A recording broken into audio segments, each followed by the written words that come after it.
දෙරණ dream star season 11 කියන්නේ මේ දිනවල ශ්‍රී ලංකාවේ ජනප්‍රිය රියැලිටි ෂෝ එකක් ලෙස හඳුන්වන්න පුළුවන්. මේ වන විට මේ තරඟයේ අවසාන 12 දෙනා තෝරාගෙන අවසන්.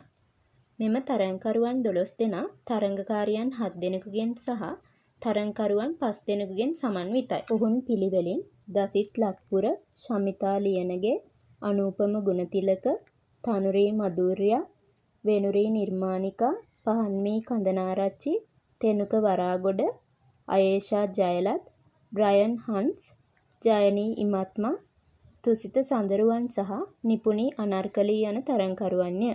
මේ වන විටත් මෙම තරඟකරුවන්ගෙන් කිහිප දෙනෙකු ජනතා ප්‍රතිචාර ඉහළින් දිනාගෙන ඇත.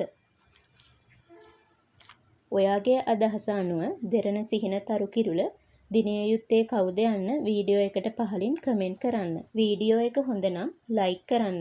විජේ ටීවී සබ්ස්ක්‍රයිබ් කරලා නැත්නම් දැන්ම සබ්ස්ක්‍රයිබ් කරන්න. එහා පැත්තේ තියෙන බෙල් අයිකන් එකත් ක්ලික් කරන්න.